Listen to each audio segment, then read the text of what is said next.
So A3 is 3 root 2, 3 root 2 minus A2 is 2 root 2, 2 root 2.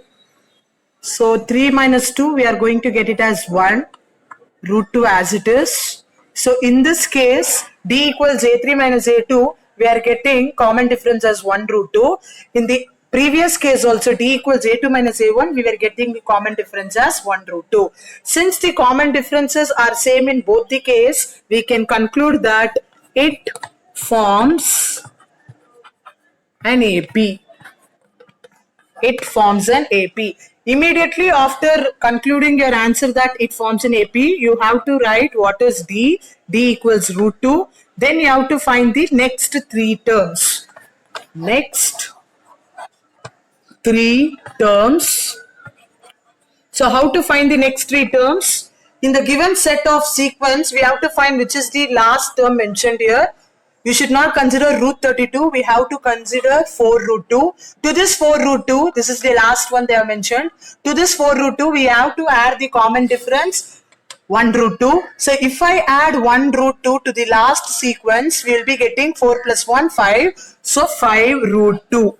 Again, we have to add plus root 2 to the this term. If we add plus root 2, 5 plus 1, nothing means 1. 5 plus 1 is 6 root 2. Again, if we add plus root 2, 6 plus 1 is again 7 root 2.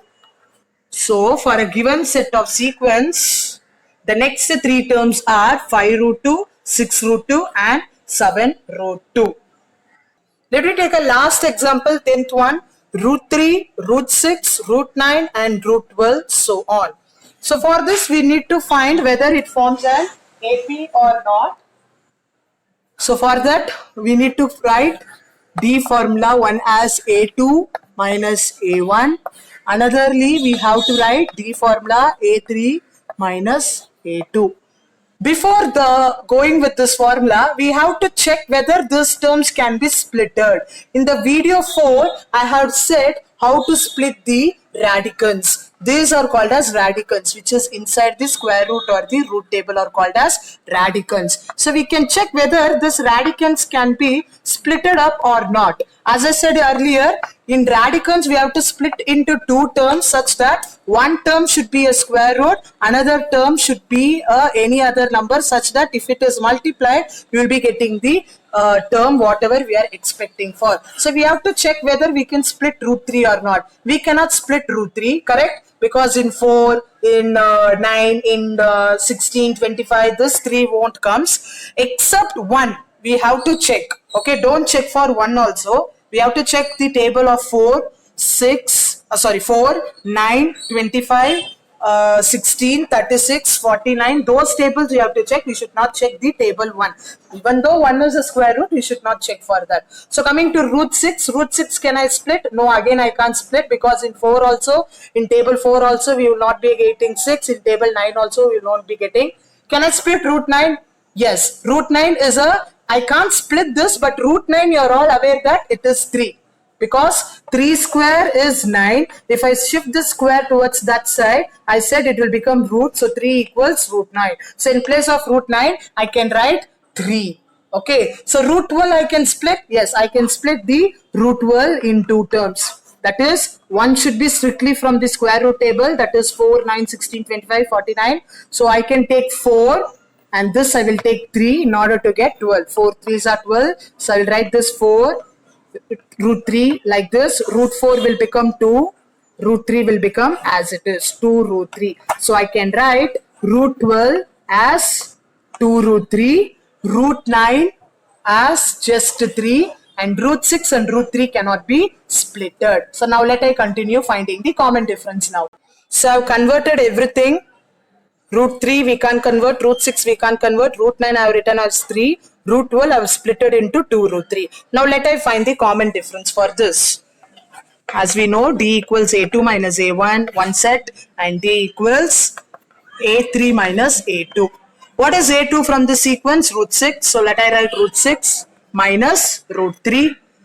Now let us stop here. We can't add or subtract. When we can add or subtract means whenever the radicands are same, we can add or subtract. For example, if you are having like this, root 3 root 2 minus root 2.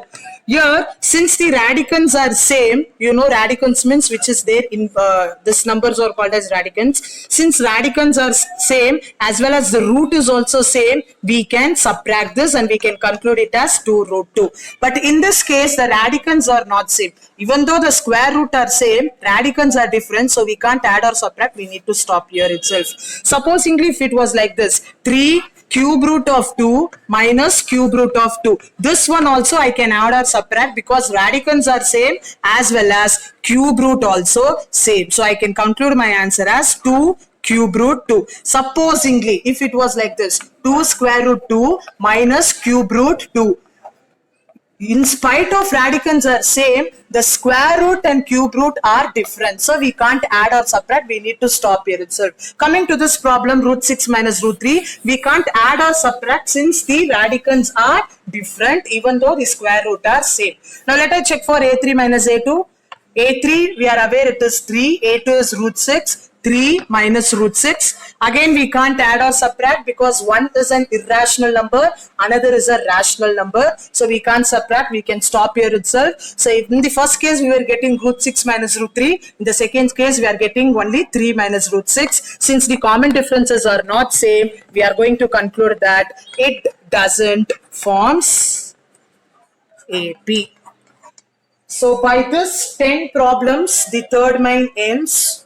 Hope you understood well. Try to understand, and in the next video we'll be meeting up with the exercise 1.2 first main, and exercise 1.1 first main is different. If you see the textbook, you can have that. First main we are having another main that will be dealt later on, but as per now you'll be learning whatever I am doing it on the board.